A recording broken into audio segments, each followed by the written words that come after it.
Chennai shopping మాల్లో ఉగాది వేడుకలు. మీ పండుగ షాపింగ్ చెన్నై షాపింగ్ మాల్లో చేయండి. అందమైన వస్త్రాలతో పాటు విలువైన బహుమతులు పొందండి. నమస్తే అమ్మా. నమస్తే అమ్మా. అమ్మ, వేసవికాలంలోకి వచ్చేసాము. సో మన ఆహారపు అలవాట్లని మార్చుకోవాలి తప్పనిసరిగానమ్మా. ఎలాంటి ఆహారం తీసుకోవాలి? శరీరానికి చలువ చేసే ఆహారం తీసుకోవాలి. చాలామందికి చలవ చేయడం అంటే చల్లనివి చలవ చేస్తాయి అనేటటువంటి ఒక భ్రమలో ఉంటారు. అవును, ఐస్ క్రీములు, ఐస్ వాటరు అవి కాదమ్మా. శరీరానికి చలవ చేసే ఆహారాలు వేరుగానే ఉంటాయి. ఎక్కువగా చెమట పట్టి శరీరంలో ఉన్నటువంటి లవణాలన్నీ కోల్పోతాం గనక తప్పనిసరిగా ఉప్పు పులుపు ఎక్కువ ఉన్న పదార్థాలు తీసుకోవాల్సినటువంటి అవసరం ఉంటుంది. ప్రకృతి కూడా మనకు అటువంటివే ఇస్తుంది. మామిడికాయలు వస్తాయి, చక్కగా ఇంకా మామిడి పళ్ళు వస్తాయి, చింత చిగురు వస్తుంది. ఇవన్నీ కూడా శరీరంలో విటమిన్ సి పెంచేవి. విటమిన్ సి పెంచడంతో పాటు శరీరానికి చలువని కలిగించేవి. మామిడికాయ కూడా మంచిది ఆరోగ్యానికి. ఈ ఋతువులో దానికి సంబంధించి తినడం. ఇంకా చైత్రామలకం అని చెప్పి చైత్రమాసం వచ్చేటప్పటికల్లా బాగా పండిన పసుపు రంగులో పండి బంగారు రంగులో ఉండే ఉసిరికాయలు వస్తాయి. ఇవన్నీ కూడా ఆరోగ్యానికి చాలా మంచివి. వీటన్నిటిని స్వీకరించడం చాలా అవసరం. వీలైనంత వరకు మంచినీళ్ళు తాగుతూ ఉండాలి. ఈ మంచినీళ్ళు కూడా ఫ్రిడ్జ్లోవి కాదమ్మా, కుండలో. ఇది రాగి బిందె చాలా శ్రేష్టమని అందరూ ఈ మధ్య రాగి బిందెలు వాడుతున్నారు. వేసంకాలం వచ్చింది, ఇంకా రాగి బిందెలు పక్కన పెట్టి కుండలు తీసుకోవాలి. ఓకే, మట్టి కుండ తీసుకుంటే మట్టి కుండలో ఉన్న నీళ్లు మన శరీరానికి చక్కగా తగినటువంటి ఉష్ణాన్ని కలిగిస్తాయి. అందువల్ల రాగితో కాకుండా మట్టి కుండల్లో ఉన్న నీళ్లు, దాని మీద మట్టి మూకుడు పెట్టడం చాలా ప్రధానం. అది మర్చిపోతూ ఉంటాం మనం. మూత కూడా మట్టి మూకుడే పెడతాం, దాని బదులు వేరే ప్లేట్లు అవి పెడుతూ ఉంటాం. కానీ కాకపోతే తొందరగా ఆ తీసి పెట్టడాల్లో మూకుళ్ళు పడిపోయి చేస్తాం. కానీ అవి తీసుకుంటూ ఉండడం చాలా మంచిది. తర్వాత శరీరానికి వేడి చేసే కాఫీ టీలు వీలైతే మానడం మంచిదమ్మా.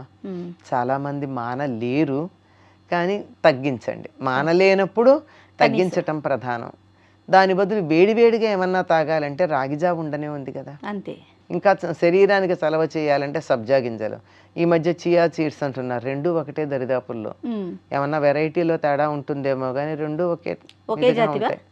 ఒకే జాతివిలా ఉన్నాయి. గింజలు అలాగే ఉన్నాయి. ఎవరో చియా సీడ్స్ ఇస్తే చూశాను. అవిను నీళ్లలో వేస్తే సరిగ్గా సబ్జా గింజల్లాగానే ఉబ్బాయి.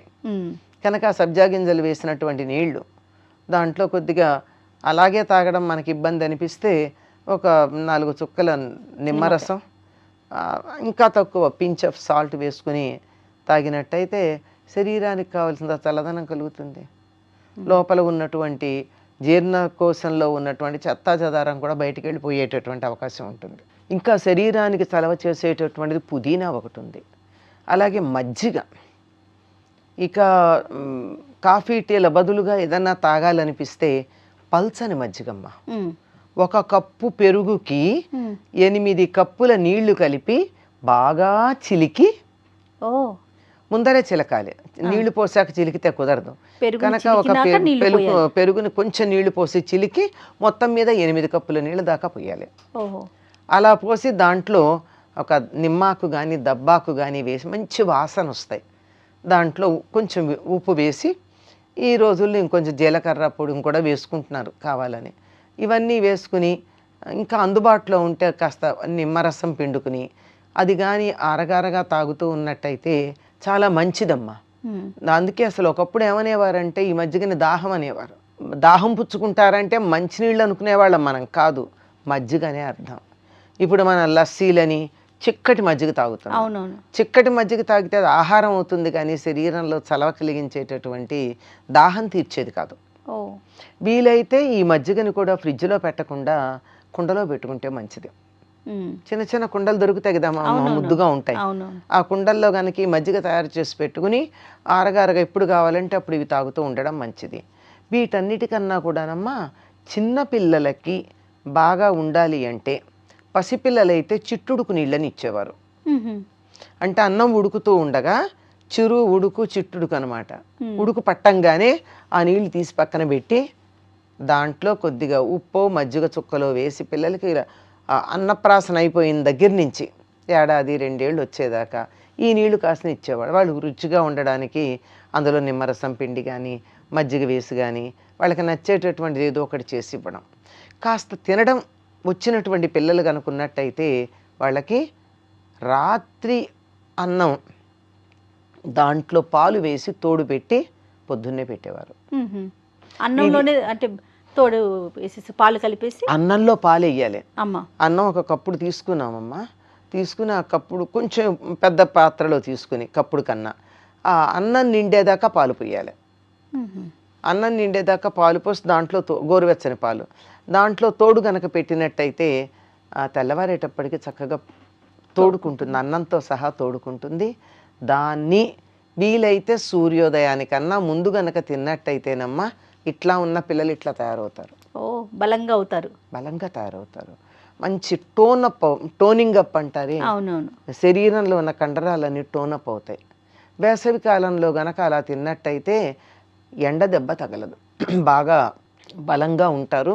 ఇంకా మాకు చిన్నతనంలో ఏం చేసేవారంటే వేసవికాలం రాగానే అన్నం కుండల్లో ఉండి కొయ్యతడ్డుతో దాన్ని కలిపి వడ్డించేవాళ్ళు మాకు. అంటే పొద్దున్నే చద్దన్నాలు తినేవాళ్ళం అమ్మా. ఈ రాత్రి పెరుగన్నం కొద్దిమందికి, ఎవరికైతే అనారోగ్యం ఉందో వాళ్ళకి. మిగిలినటువంటి వాళ్ళందరూ నిద్ర లేవంగానే మొహం కడుక్కోవడం, స్నానాలు చేయడం, 7 గంటలకల్లా తినేసేవాళ్ళం. మరి పడి అల్లరి చేయాలి కదమ్మా, తోటల్లో దొడ్లల్లో అల్లరి చేయొద్దు, అల్లరి చేయడానికి ఓపిక ఉండద్దు. అందుకని చద్దన్నాలు తినే అలవాటు ఉంది. చద్దన్నం అంటే రాత్రున్నది ఉంటే ఉండడం, అది కొద్దిగా ఉంటుంది, కానీ ఎక్కువ మంది ఉంటే ఎంత చద్దన్నం ఉంచుతారు. అందుకని ఈ కుండల్లో వండి చలవ చేస్తుంది. మేహపు ఉడుకు అంటారు, అది లేకుండా ఉండడానికి కుండలో ఉండి కొయ్యతెడ్డు, అసలు మెటల్ పనికిరాదు, దాంతో వండి మాకు పెట్టేవాళ్ళు. దాంట్లో ఏదో ఇంత గోంగూర పచ్చడో ఆవకాయో ఇంత నెయ్యి వేసుకొని, నెయ్యి కొంచెమే నెయ్యి వేసుకుని, ఇంత మీగడ కొంచెం నెయ్యి ఇంత మీగడ వేసుకుని తినేసి, ఆవకాయ పచ్చడి కానీ పండుమిర్చిలో కానీ మీగడ వేసుకొని తింటే అసలు వెన్న, మాకు వెన్న లేనప్పుడు మీగడ. వెన్న అప్పటికప్పుడు మజ్జిగ 6:30-7 లోపల నోట్లో నీళ్ళు వస్తున్నాయి. పొద్దున్నే 6:30-7 లోపల మజ్జిగ చేసేసేవాళ్ళు కదా, మజ్జిగ చేసేసేవాళ్ళు. అవి వేసుకుని పొద్దున చద్దన్నంలో మాత్రమే పెరుగు, మధ్యాహ్నం నుంచి పెరుగు వేసుకోవడానికి వీల్లేదు. మజ్జిగ అన్నాలు రాత్రి అయితే అసలు పెరుగు దరిదాపులోకి రాకూడదు, ఆరోగ్యానికి మంచిది కాదని. అంచేత ఎంత పాడన్నా ఉండనియండి, చిక్కటి మజ్జిగ వేసుకోవడం తప్ప అస్సలు మజ్జిగ ఉండేది, పెరుగు వేయడం ఉండదు. పొద్దున పిల్లలకి మాత్రమే వెన్నలు, పెరుగు ఇలాంటివన్నీ ఉండేవి. ఇవన్నీ వేసుకుని అల్లరి చేసేసేవాళ్ళు. మళ్ళీ మధ్యాహ్నం 11-12 లోపల పూజలు వంటలు అయిపోయి పెద్దవాళ్ళు భోజనం చేశాక వాళ్ళు ఎప్పుడు భోజనం చేస్తారా అని ఎదురు చూసేవాళ్ళం. మళ్ళీ మధ్యాహ్నం భోజనానికి 3 పూట్ల తినేవాళ్ళం అమ్మ, ఆనందంగా తినేవాళ్ళం. అయిపోయేది సాయంకాలం 4:30-5 కల్లా వాతావరణం కొంచెం చల్లబడుతోంది అనగానే స్నానాలు మొదలుపెట్టి, సాయంకాలం వేడి నీళ్ళ స్నానాలు, పొద్దున చన్నీళ్ళ స్నానాలు. దీనికి ఒక లెక్క ఉందమ్మా. ఎండ దెబ్బ తగలకుండా ఉండాలంటే వేడి నీళ్ళు స్నానం చేయాలి. అందుకని సాయంకాలం 4:30-5 అయ్యేటప్పటికి పెద్దవాళ్ళు టీ తాగుతూ ఉండేవాళ్ళు, మేము కూడా అలా చూస్తూ ఉండేవాళ్ళం. కొంతమందికి కాస్త కదా టీ తాగడానికి, టీ తాగేసో తాగకో పొయ్యి ఉండేది, పొయ్యి మీద నీళ్లు కాచుకునేవాళ్ళం. హాయిగా వేడి నీళ్ళు స్నానం చేసి 6:30-7 లోపల రాత్రి భోజనాలు అయిపోయేవి. బోళ్ళు మంది ఉండేవాళ్ళం. అందరం 6 బయట మంచాలు వేసుకుని పడుకుని ఆ నక్షత్రాలని చంద్రుడిని చూసుకుంటూ కబుర్లు చెప్పుకుంటూ ఎన్నో కబుర్లు, కథలు, కాలక్షేపాలు, కాకరకాయలన్నీ జరిగేవి. అంటే వాతావరణాన్ని బట్టి, పరిస్థితులను బట్టి కూడా మన ఆహారపు అలవాట్లు ఉండేవి, మార్చుకోవాలి. ఇప్పుడు ఇదే ఆహారాన్ని మనం స్కూల్ తెరిచాక చేస్తాము వింటర్లో అన్నది చెప్పలేదు. వింటర్ అయితే మళ్ళీ రాగి బిందెల్లో నీళ్లు, వేసంకాలం అయినట్టయితే కుండల్లో నీళ్లు, అంతే కదా, తేడా ఉంటుంది. ఇంకా మధ్యాహ్నం అయితే మాకు టిఫిన్స్ చాలా బాగుండేవి. ఏమిటవి? ముంజలు, తాటి ముంజలు. తాటి ముంజలన్నీ తిన్నాక మళ్ళీ మనకు కడుపు నొప్పి రాకూడదు కదా, అందుకని తొక్కతో ఉన్నటువంటి మామిడికాయ ముక్కలు తినాలి. దీనికి అది విరుగుడా? దానికి అది విరుగుడు. పైగా అది కూడా ఇబ్బంది కలిగించకుండా ఉండాలంటే 4-5 తాటి ముంజలు మామూలుగా తిన్నా అయ్య, 4-5 అంటే 4-5 కాయలు అనమాట. ఓహో. తిన్నా చివరి దాంట్లో మాత్రం దాని పైన పెచ్చు Layer ఉంటుంది, ఉంటుంది కదా. పెచ్చుతో సహా తిని ఓకే. అది తింటే అది కొంచెం అరుగుతుందన్నమాట. అయ్యాక మామిడికాయ ముక్కలు తినేస్తే అది బాగా అరుగుతుందని. పనస్తొనలు ఇవి వేసంకాలానికి సరిపోయాయి. తాటి ముంజలు ఎంత చలవ చేస్తాయమ్మా, ఎంత బలం కలిగిస్తాయి. ఇలా కొబ్బరి నీళ్ళు ఇలాంటివి, ఇది వేసంకాలానికి సరిపోయినటువంటి ఆహారం. ఇలాంటి ఆహారాలు మేము తినట్లేదు, పిల్లలకి పెట్టలేకపోతున్నామమ్మా. పల్లెటూళ్ళల్లో మన వాళ్ళు ఎవరన్నా ఉంటే వాళ్ళ దగ్గరికి పంపించేసేయడమే. అంతే అంతే, అక్కడైతే వీలవుతుందేమో. వీలవుతుంది. నేను మా పిల్లలందరికీ వేసంకాలం సెలవులు వస్తే నాకు వీలైనా కాకపోయినా పిల్లల్ని పంపించేసేదాన్ని.